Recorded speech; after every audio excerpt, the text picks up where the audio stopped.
السلام علیکم ورحمۃ اللہ وبرکاتہ۔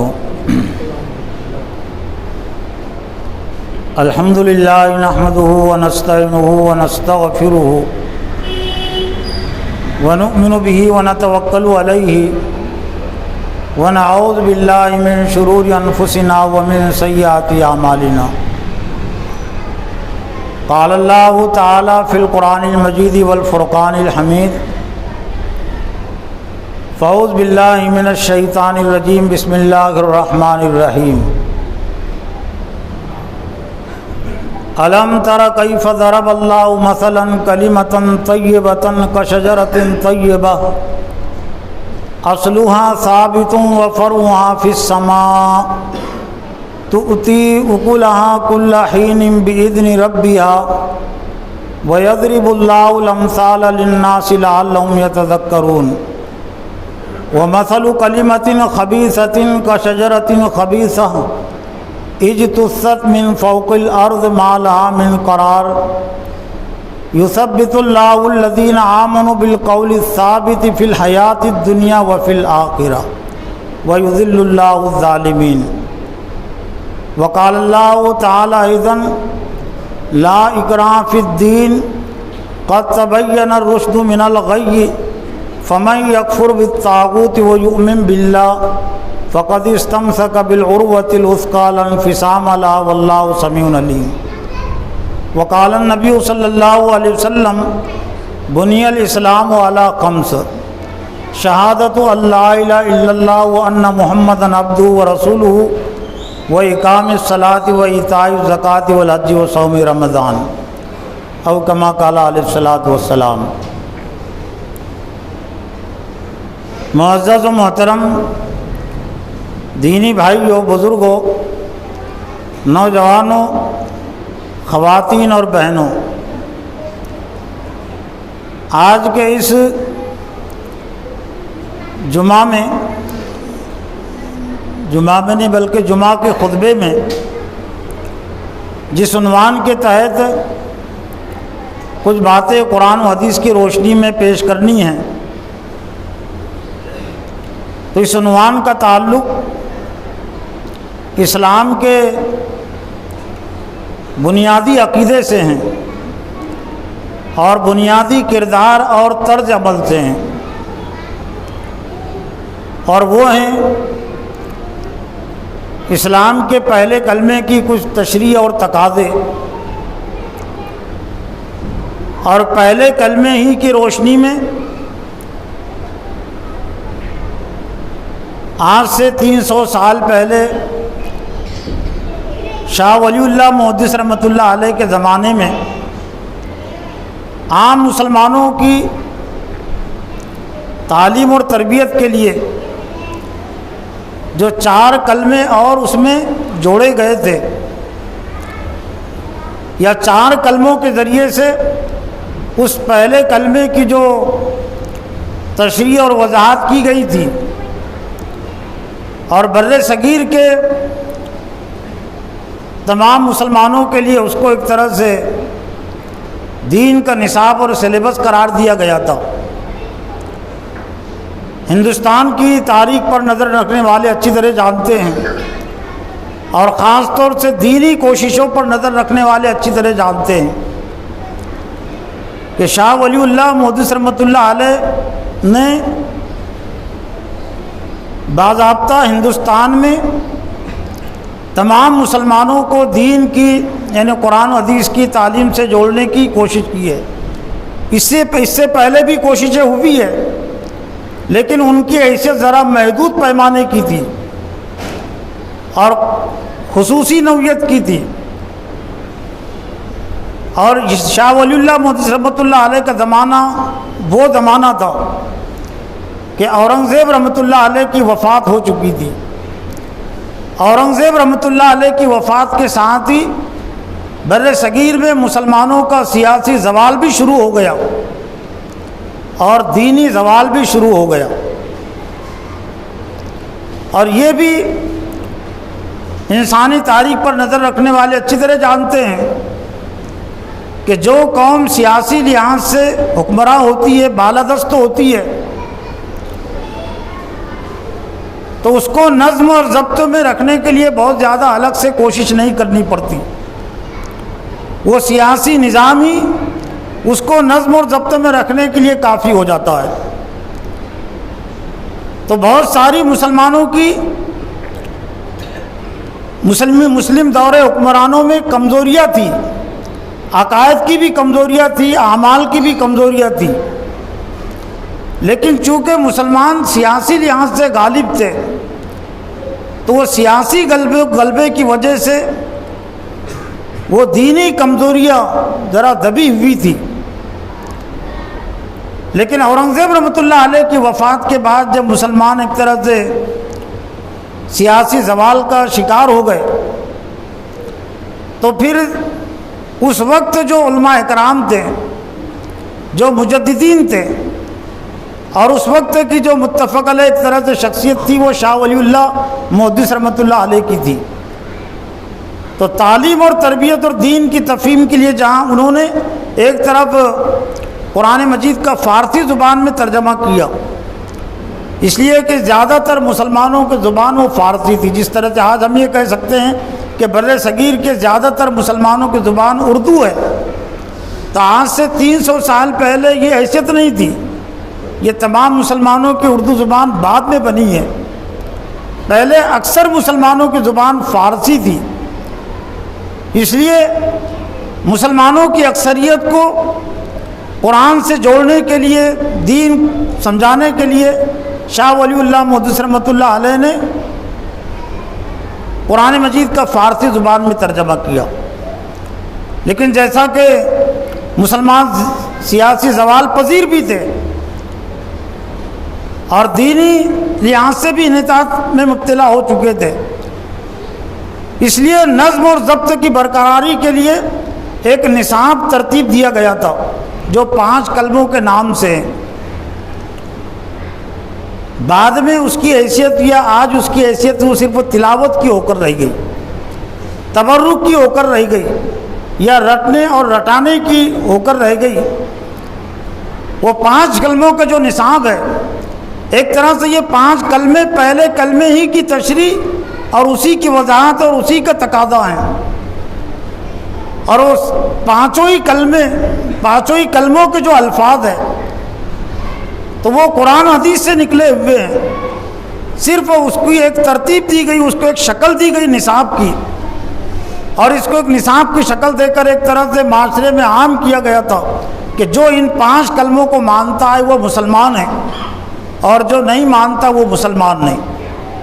اور خصوصیت کے ساتھ جو نکاح پڑھانے والے حضرات تھے، جن کو عرف عام میں ہم قاضی بھی کہتے، قاضی حضرات، یہ بعد میں صرف ان کی حیثیت ہوئی ہے، یعنی قاری النکاح کی، پہلے یہ منصف بھی ہوتے تھے، یہ فیصلے بھی کرتے تھے، پورے شہر کے اور پورے محلے کے جو تنازعات ہوتے تھے قاضی حضرات فیصلے کرتے تھے اور پھر نکاح بھی پڑھاتے تھے۔ لیکن نکاح پڑھانے کا عمل ان کا بہت تھوڑا تھا، کاموں میں سے ایک کام تھا، لیکن اصل جو بنیادی ان کا کام تھا مسلمانوں کی دینی نگرانی، ان کی تعلیم و تربیت کا انتظام، اور ان کے پھر معاش کے لیے مسلم حکمرانوں نے زمینات کے ذریعے سے ان کا نظم کیا تھا کہ ان کو زمینات وقف کی تھی، مساجد کو بھی زمینات وقف کی تھی، اور قاضی حضرات کو بھی زمینات دی گئی تھی، تاکہ وہ یکسوئی کے ساتھ وہ دین کی تفہیم، دین کی تعلیم اور تربیت اور دین کی دعوت کا کام انجام دے سکے۔ تو ان کو جو ذمہ داری دی گئی تھی وہ ایک 5 کلموں سے امت مسلمہ کو خصوصیت کے ساتھ واقف کرے، جوڑے، اور جو تقریبات اس کے لیے خاص کی گئی تھی ان میں سے ایک تقریب تھی نکاح کی تقریب، کہ نکاح کی تقریب کے موقع سے، نکاح کے اجتماع کے موقع سے وہ تمام حاضرین مجلس کو 5 کلمے صرف پڑھائے نہیں، سمجھائے۔ چنانچہ قاضی حضرات یہ کام انجام دیتے رہے، یہ نصاب کے ترتیب دینے کے بعد 100 سال تک یہ کام وہ انجام دیتے رہے سمجھانے کا۔ لیکن جیسا کہ امت مسلمہ کے ساتھ سازش بھی جڑی ہوئی ہے، فتنے بھی جڑے ہوئے ہیں، کمزوریاں بھی جڑی ہوئی ہے، تو پھر بعد میں پھر اس میں کمی آ گئی۔ کمی کیا آ گئی؟ پھر اس کے 100 سال کے بعد وہ پڑھاتے تھے، لیکن صرف رٹاتے تھے، پڑھاتے تھے تلاوت کے طور پر، لیکن وہ بھی تمام مجمع کو صرف دولوں کے حد تک بات نہیں تھی۔ یہ دولوں کے حد کی جو بات ہوئی وہ 2 صدیوں کے بعد، اور وہ صرف دولے کو رٹانے کا اور پڑھانے کا دور تو ہم نے بھی دیکھا اپنے بچپن میں، اور آج بھی کہیں کہیں اس کا اتفاق ہوتا ہے۔ تو یہ اس کی بعد میں شبیہ ہوئی۔ تمام مسلمانوں کو اس نظام سے جوڑنے کے لیے یہ کلمات ترتیب دیے تھے، سمجھانے کے لیے ترتیب دیے تھے۔ تو آج کے اس جمعہ کے موقع سے میں نے مناسب سمجھا، اور میری ایک کوشش تجویز یہ بھی ہوتی ہے ائمہ حضرات سے کہ سال میں کم از کم یہ ایک موقع وہ یہ 5 کلموں کی تفہیم کے لیے اس کو سمجھانے کے لیے نکالے۔ اگرچہ لوگوں نے اس کو رسم کی حد تک بنا لیا، آج بھی دینی مدارس کے یہ دینی تعلیم کے نصاب میں داخل ہے، دینیات کے نصاب میں چھوٹے چھوٹے بچوں کو بھی یہ کلمے آج یاد ہوتے ہیں اور ان کو یاد کرائے جاتے ہیں۔ اور اس لحاظ سے بھی 5 کلموں کی تفہیم کی ضرورت ہے کہ تعلیم و تربیت کا ایک جو مفید اور مؤثر طریقہ ہے، اور جس کی طرف قرآن مجید نے رہنمائی کی ہے بلکہ حکم دیا ہے، قُلْ يَا أَهْلَ الْكِتَابِ تَعَالَوْا إِلَىٰ كَلِمَةٍ سَوَاءٍ بَيْنَنَا وَبَيْنَكُمْ أَلَّا نَعْبُدَ إِلَّا اللَّهَ وَلَا نُشْرِكَ بِهِ شَيْئًا وَلَا يَتَّخِذَ بَعْضُنَا بَعْضًا أَرْبَابًا مِّن دُونِ اللَّهِ۔ یہ سورہ انعام کی آیت ہے جس میں حضور صلی اللہ علیہ وسلم کو خطاب کر کے کہا گیا کہ آپ کہہ دیجئے اے اہل کتاب، اے یہود و نصارہ، توریت اور انجیل کے ماننے والوں، آؤ ایسے کلمے کی طرف جو ہمارے اور تمہارے درمیان میں برابر ہے۔ تو کلمے سوا یعنی وہ کلمہ، وہ بات جس میں جو مشترک ہے، جس کو سبھی مانتے ہیں، اس کو کہتے کلمے سوا۔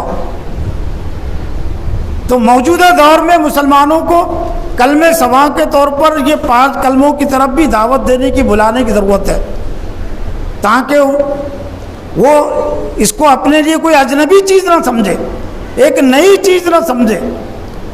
لیکن اس طرف میرا اپنا احساس یہ ہے کہ علماء کرام نے، جماعتوں نے خصوصی توجہ نہیں دی، جس کی وجہ سے کلمے سوا ہونے کے باوجود، 5 کلموں کو سبھی ماننے کے باوجود، 5 کلموں میں جو پیغام ہے، اسلام کا پورا نظام زندگی کا پیغام ہے، اور نظام کفر سے برات اور بیدار اور کفر سے رد کا پیغام ہے، امت مسلمہ کے ذہن اور دماغوں میں یہ 5 کلموں کا پیغام نہیں پہنچایا جا سکا۔ لا الہ الا اللہ محمد الرسول اللہ، یہ اسلام کا پہلا کلمہ ہے، اور یہ قرآن سے ماخوذ ہے۔ صرف یہ کہ الگ الگ جگہوں پر ہے۔ لا الہ الا اللہ یہ قرآن مجید میں انہی الفاظ کے سورہ صافات کی آیت نمبر 45 اور سورہ محمد کی آیت نمبر 19 میں ہے، لا الہ الا اللہ۔ اور محمد الرسول اللہ کا جو لفظ ہے سورہ فتح کی آخری آیت میں۔ لیکن دین میں لا الہ الا اللہ اور محمد الرسول اللہ کی ایک وحدانیت ہے، ایک یکجائی بھی ہے، اس لیے اس کو کلمہ طیبہ کے طور پر، کلمہ اسلام کے طور پر، یا کلمہ توحید کے طور پر ساتھ پہ رکھا گیا کہ اللہ کے علاوہ کوئی معبود نہیں، اور محمد صلی اللہ علیہ وسلم اللہ کے رسول ہے۔ پھر اضافت اور نسبت کے ساتھ یہ 2 کلموں کا جو پیغام ہے، محمد اللہ کے رسول نبی ہے، یہ تو قرآن مجید میں سینکڑوں جگہ پر ہے، نسبت اور اضافت کے ساتھ۔ لا الہ الا اللہ، اللہ کے علاوہ کوئی معبود نہیں، تو یہ بھی نسبت اور اضافت کے ساتھ، یہ بھی قرآن مجید میں سینکڑوں جگہ پر ہے۔ اور سورہ ابراہیم میں جس کلمے کا تذکرہ کیا گیا، سورہ ابراہیم کی آیت نمبر 24 میں، وہ اسی کلمے کا تذکرہ ہے۔ الم تر کیف ضرب اللہ مثلا کلمۃ طیبۃ کشجرۃ طیبہ اصلها ثابت وفرعها فی السماء تؤتی اکلها کل حین بإذن ربها ویضرب اللہ الامثال للناس لعلهم یتذکرون۔ کیا آپ نے غور نہیں کیا کہ اللہ نے کلمہ طیبہ کی کیسی بہترین مثال بیان کی؟ جیسے کہ ایک بہترین درخت ہوتا ہے کہ اس کی جڑ زمین میں گہری ہوتی ہے اور اس کی ٹہنیاں آسمان میں ہوتی ہے، اور ہر وقت اسے پھل لگے رہتے اللہ کی اجازت سے. اور کلمہ خبیثہ اس سے مراد ہے کلمہ کفر، کلمہ شرک. اسلام کے علاوہ جتنے بھی نظام ہیں، نظریے ہیں، وہ سب کے سب کلمہ خبیثہ کا حصہ ہے. وہ مثل کلمۃ خبیثۃ اجتثت من فوق الارض ما لها من قرار. کلمہ خبیثہ کی مثال ایسی ہے کہ جس کو زمین سے اکھیڑ دیا گیا ہو، جس کی کوئی بنیاد نہیں، جس کے لیے کوئی مضبوطی نہیں. ما لها من قرار، جس کے لیے کوئی قرار نہیں. ذہن اور دماغوں کا کبھی بھی کلمہ کفر اور یہ غیر اسلامی نظریہ حصہ نہیں بن سکتا. یہ نفس پرستی کی بنیاد پر یہ چلتا ہے، یہ سازشوں کی بنیاد پر پروان چڑھتا ہے، یہ لالچ کی بنیاد پر پروان چڑھتا ہے. کلمہ خبیثہ پورے مشرکانہ نظام، الگ الگ اس کے نام ہو سکتے ہیں، لیکن کبھی بھی لوگوں کے ذہن اور دماغوں میں جگہ نہیں بنا سکتا، اور انہیں نہیں بنایا آج بھی. اور اس کے اندر وہ صلاحیت اور طاقت اور قوت ہے ہی نہیں. یہ ذہن اور دماغوں میں جگہ بنانے کی صلاحیت وہ صرف کلمہ طیبہ میں ہے. یثبت اللہ الذین آمنوا بالقول الثابت. پھر اللہ تعالیٰ نے اس کلمے میں امت مسلمہ کی کیسی مضبوطی ہے، تو مثال کے ذریعے سے اس کو واضح کیا کہ اللہ تعالیٰ امت مسلمہ کو، مسلمانوں کو مضبوطی عطا کرتا ہے بالقول الثابت، مضبوط بات کے ذریعے، فی الحیات الدنیا و فی الآخرہ، دنیا کی زندگی میں بھی اور آخرت کی زندگی میں بھی. اس سے مراد کلمہ طیبہ. کچھ لوگوں نے مراد لیا کہ قرآن، لیکن قرآن مجید ہے کیا؟ قرآن مجید یہ کلمہ طیبہ کی تشریح کا دوسرا نام ہے. اور قرآن مجید کو اگر آپ لپیٹیں گے، مختصر کریں گے، اس کی گھڑی کریں گے، تو لا الہ الا اللہ محمد رسول اللہ میں آ جائے گا. لا الہ الا اللہ محمد رسول اللہ کا پھیلائیں گے تو پھر قرآن حدیث میں وہ پھیل جائے گا. حضرت محمد صلی اللہ علیہ وسلم کی پوری 23 سالہ نبوی زندگی پر وہ چھا جائے گا. اور اگر ہم اور اس کو وسیع کریں تو یہ لا الہ الا اللہ محمد رسول اللہ، یہ حضرت آدم علیہ السلام سے لے کر حضرت محمد صلی اللہ علیہ وسلم کے دور تک اور آج کے دور تک اور قیامت تک اس کی فکر، اس کا پیغام چھایا رہے گا. دوسرا جو کلمہ ہے کلمہ شہادت، اشہد ان لا الہ الا اللہ و اشہد ان محمدن عبدہ و رسولہ. میں گواہی دیتا ہوں کہ اللہ کے علاوہ اور کوئی معبود نہیں، اور میں گواہی دیتا ہوں کہ محمد صلی اللہ علیہ وسلم عبدہ و رسولہ. پہلے کلمے میں صرف رسول کا تذکرہ تھا، لیکن بیشتر قومیں اللہ اور رسولوں کا فرق نہیں رکھ سکی، واضح نہیں کر سکی، بلکہ انہوں نے رسولوں کو اللہ سے ملا دیا تو گمراہ ہو گئی. نبیوں کو، رسولوں کو انہوں نے اوتار بنا لیا خدا کا تو گمراہ ہو گئی. تو دوسرے کلمے میں حضرت محمد صلی اللہ علیہ وسلم کے درمیان میں اور اللہ کے درمیان میں جو فرق ہے یا جو تعلق ہے اس کو واضح کیا گیا. عبدہ و رسولہ، ان کے غلام ہیں اور رسول ہے. عبد کہتے ہیں، عبد کس کو کہتے تھے یار؟ جو غلام ہوتے تھے، جو کسی کے تابع اور پابند ہوتے تھے، جو اپنی مرضی سے سفر بھی نہیں کر سکتے اور جو کچھ کماتے تھے وہ بھی کمائی ان کی نہیں ہوتی تھی اور ان کی تجارت ہوتی تھی، ان کو بیچ دیا جاتا تھا اور کسی کو حق نہیں تھا کہ وہ روک سکے. جس طرح سے جانور، کوئی جانوروں کا مالک ہوتا ہے، بکری کا، بیل کا، اور وہ کسی کو بھی بیچ سکتا ہے، اس سے کچھ بھی کام لے سکتا ہے. تو ایسے غلاموں سے کام، ان کو عربی میں عبد کہتے ہیں اور اس کی جمع عباد. تو عبدہ و رسولہ، محمد صلی اللہ علیہ وسلم کا جو اللہ سے جو تعلق ہے وہ ہے بندے کا اور رسول کا. عبدہ و رسولہ، یہ کلمے کی جو اضافت ہے اور اس کا جو تذکرہ ہے وہ تو قرآن مجید کی جگہ جگہ کے فکر میں ہے کہ اللہ تعالیٰ نے خود گواہی دی کہ محمد اللہ کے رسول ہے، اور اللہ نے خود اپنے معبود ہونے کی بھی گواہی دی. لیکن حدیث میں پھر پورے الفاظ کی ترتیب کے ساتھ ہے. یہ دوم کلمہ ہم یوں کہہ سکتے ہیں، بنی الاسلام علی خمس، شہادت اللہ الا اللہ و ان محمدن عبدہ و رسولہ. اسلام کی بنیاد 5 چیزوں پر ہے. اس بات کی گواہی دینا کہ اللہ کے علاوہ اور کوئی معبود نہیں، وَأَنَّ مُحَمَّدًا عَبْدُهُ وَرَسُولُهُ، اور محمد صلی اللہ علیہ وسلم اس کے بندے اور رسول ہے، اور نماز قائم کرنا، زکوٰۃ دینا اور روزہ رمضان کے روزے رکھنا اور حج کرنا اگر اس کی استطاعت ہے، تو گویا کہ یہ دوسرا کلمہ بھی پوری ترتیب کے ساتھ یہ حدیث سے ماخوذ ہے۔ اور شہادت کا تذکرہ لا الہ الا اللہ تو پہلے کلمے میں آ گیا تھا، لیکن یہاں اشہد ان لا الہ، گویا کہ جو دین ہے وہ صرف ذات تک محدود رکھنے کا نہیں ہے، اس کی گواہی دو، گواہی دوسروں کے سامنے دی جاتی ہے، اور گواہی شہادت ہی کا نام ہے دعوت دین، اقامت دین، وہ شہادت ہی کا دوسرا نام ہے۔ اور امت مسلمہ کا یہ منصب ہے کہ جس نے تاکہ تم لوگوں پر گواہ بن جاؤ، اس دین کے تم گواہ بن جاؤ۔ اور دوسرے کلمے کی اور پہلے کلمے کی حیثیت اس لیے بھی بڑھ جاتی ہے کہ ہمارا روزانہ کا جو تعلیم اور تربیت کا جو نصاب ہے اذان کی صورت میں، تو اذان میں بھی اللہ اور اس کے رسول نے اس کو رکھا ہے، اشہد ان لا الہ الا اللہ، 2 مرتبہ میں گواہی دیتا ہوں کہ اللہ کے سوا کوئی معبود نہیں ہے۔ یہ بار بار پڑھنے کے لیے کوئی بار بار مسلمان ہونے کی بات نہیں ہے، مسلمان رکھنے کے لیے، مسلمان رہنے کے لیے ان کی بار بار تذکرہ ضروری ہے اور بار بار توجہ ضروری ہے۔ بہت سارے لوگ مذاق اڑا دیتے ہیں، جماعت اسلامی نے بھی اپنے نظم میں اس کو شامل کیا ہے۔ جماعت اسلامی کے کو دستور کو اگر آپ پڑھیں گے تو وہ پورا کا پورا دستور وہ 5 کلموں سے نقل کیا ہوا ہے، لیکن اس میں جو کمزوری اور کوتاہی ہوئی ہے، اور میں نے ذمہ داروں کے سامنے یہ بات رکھی کہ ہم نے ان حکیم الدینہ کے ذریعے سے جس طرح سے جماعت اسلامی کے مقصد کو سمجھایا، ہم نے کلمہ سوا کو زیادہ بنیاد نہیں بنایا، 5 کلموں کو بنیاد بنا کر بھی ہم جماعت اسلامی کے مقصد کو اور اس کے طریقہ کار کو ہم سمجھا سکتے تھے۔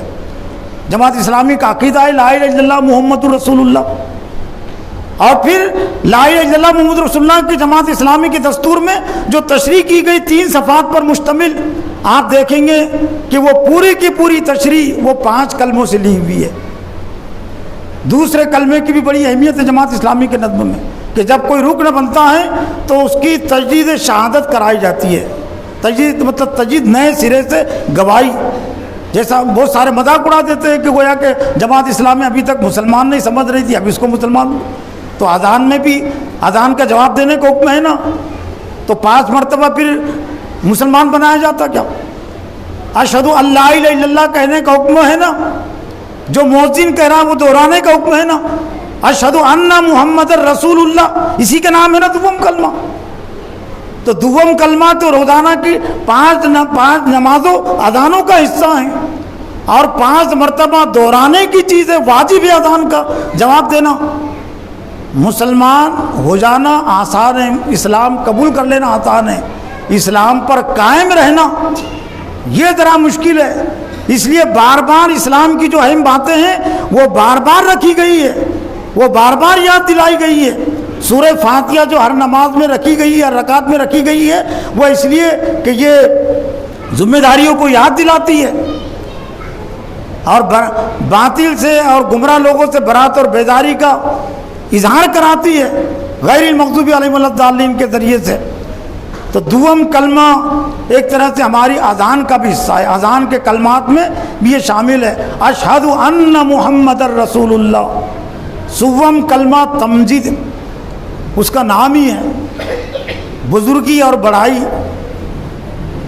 جماعت اسلامی نے جو تشریح کی ہے پہلے کلمے کی، تو اس میں یہ مقتدر اعلیٰ، بڑائی اور بزرگی کے لائق، پاک ذات، بے عیب،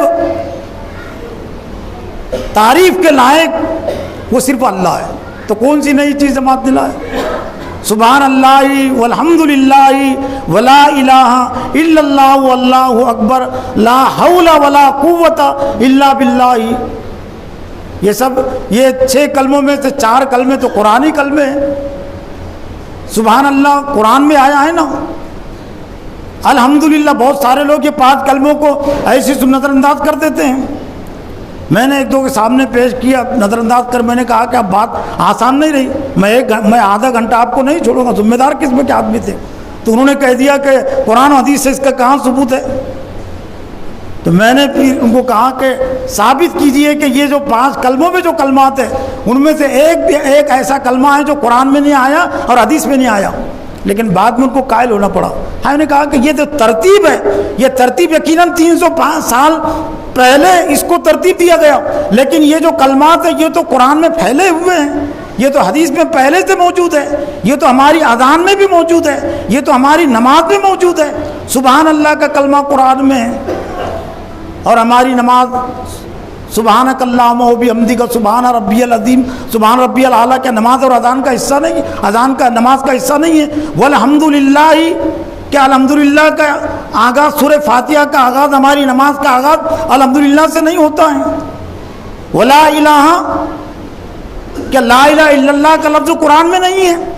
کیا واللہ اکبر جو چوتھا کلمہ ہے سوم کلمے کا، کیا اللہ اکبر کا لفظ قرآن میں نہیں ہے؟ اور کیا ہماری ہر نماز کی ہر رکعت میں 6 مرتبہ اللہ اکبر کا کلمہ نہیں ہے؟ اللہ اکبر سے ہماری نماز کا آغاز ہوتا ہے.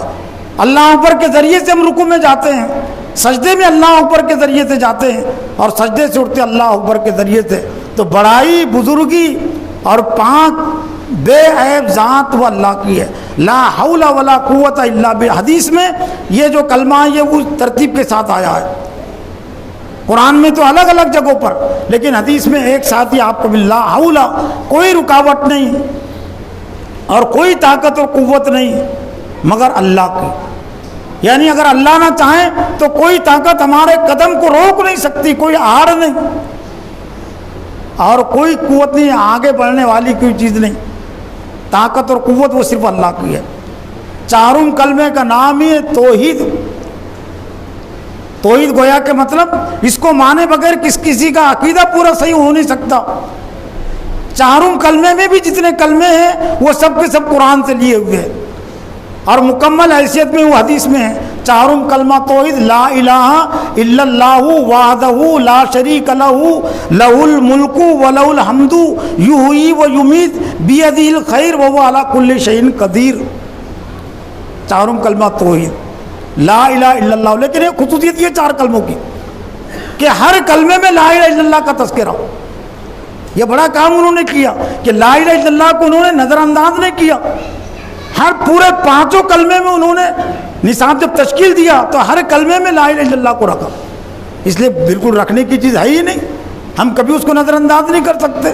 اور جب نصاب کے طور پر جب چیز تشکیل دی جا رہی ہے تو باقی چیزیں ثانوی ہوں گی، لیکن لا الہ الا اللہ تو بنیادی چیز ہے.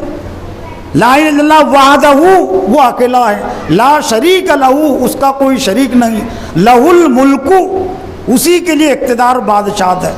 جماعت اسلامی نے اس کی تشریح کی حاکم تکوینی اور حاکم تشریح وہ صرف اللہ ہے. حاکمیت الہ، مقتدر اعلیٰ، سلطان کائنات، بادشاہ، تو کون سی نئی چیز جماعت نے لایا تھا؟ تو ہم یوں کہہ سکتے ہیں کہ امت ابھی 5 کلموں پر نہیں آئی. اگر امت مسلمہ 5 کلموں پر آ جائے تو اس میں سیاست بھی ہے اور اس میں تجارت بھی ہے اور اس میں باطل نظام سے برات اور بیداری کا اظہار اور اعلان بھی ہے. لہ الملک اسی کے لیے اقتدار اور بادشاہت ہے. یوں ہوئی، لیکن جو بھی اللہ کے اقتدار کی بات کرے گا، یہ لہ الملک کا لفظ بھی قرآن میں کئی جگہ پر ہے، یحیی و یمیت کا لفظ بھی قرآن مجید میں کئی جگہوں پر ہے. وہی زندگی دیتا ہے، وہی موت دیتا ہے، لیکن لہ الملک کے ساتھ اس لیے اس کو جوڑا گیا کہ جو بھی اللہ کے اقتدار کی بات کرے گا تو زندگی اور موت کا سوال پیدا ہو جائے گا. موت کے خدشات اور موت کا ڈر و خوف اس کے سامنے آ جائے گا. تو یہ تصور دیا گیا کہ زندگی موت حکمرانوں کے ہاتھ میں نہیں ہے. ابو جہل کے ابو لہب کے ہاتھ میں نہیں تھی زندگی موت، فرعون کے ہاتھ میں نہیں تھی زندگی موت، موجودہ دور کے باطل حکمرانوں کے ہاتھ میں نہیں زندگی اور موت. یحیی و یمیت وہی زندگی دیتا ہے اور وہی موت دیتا ہے. وہ علی کل شیء قدیر اور وہ ہر چیز پر قادر ہے. اور 5 کلمے کا نام ہی ہے رد کفر. اور ایک طرح سے یہ پہلے کلمے کے پہلے جز کی تشریح ہے. لا الہ ہے نا پہلے کلمے میں، انکار ہے نا پہلے، الا اللہ کی بات کی ہے. لیکن پہلے کلمے کے جز کو اور حصے کو سمجھایا گیا رد کفر کا عنوان قائم کر کے، لیکن آج ہم نے اس کو نظر انداز کر دیا۔ ہم اسلام کا آغاز سمجھتے کرتے ہیں اللہ پر ایمان لانے سے، نہیں، اسلام نے نہیں کیا اللہ پر ایمان لانے سے، کفر و شرک کے انکار سے اسلام کا آغاز ہوا ہے۔ پہلے کلمے کا آغاز اور اس کی شروعات بھی انکار کفر اور انکار شرک سے ہوئی ہے، اور پنجم کلمے کا نام ہی رکھا گیا رد کفر، کفر کو رد کرنا، کفر کو مسترد کرنا۔ اور یہ ایک طرح سے قرآن مجید ہی کی سورہ بقرہ کی آیت نمبر 256 کی تشریح ہے، لا اکراہ فی الدین قد تبین الرشد من الغی فمن یکفر بالطاغوت ویؤمن باللہ فقد استمسک بالعروۃ الوثقی لا انفصام لہا واللہ سمیع علیم۔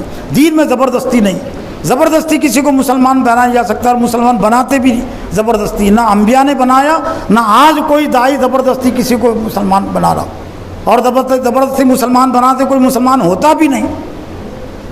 تو اس دین میں زبردستی نہیں ہے، اللہ نے ہدایت کو گمراہی سے واضح کر دیا۔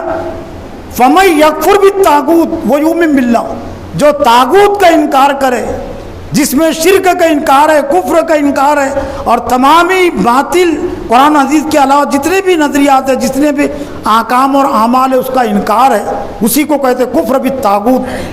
جو طاغوت کا انکار کرے اور اللہ پر ایمان لائے، یہاں بھی وہی بات ہے، ترتیب پہلے انکار کی ترتیب ہے اور اقرار کی ترتیب، ماننے کی ترتیب بات کی ہے۔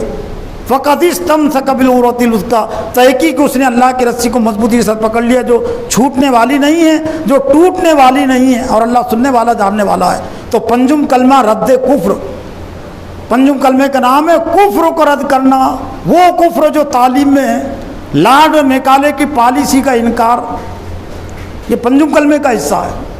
وہ تعلیم جس میں خدا اور رسول کی کوئی حیثیت نہیں، کوئی وجود نہیں، وہ تعلیم کفر ہوتی ہے، اور اس تعلیم کے ذریعے سے دنیا میں فتن و فساد ہی پھیلا ہے، ماضی میں بھی اور آج بھی فتن و فساد ہی پھیل سکتا ہے۔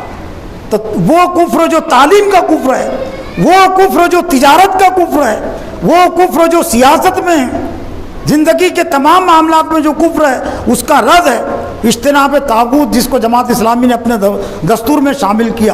اجتناب طاغوت، اللہ اور اس کے رسول کے علاوہ ہم کسی نظریے کو، کسی چیز کو ہم صحیح نہیں سمجھتے۔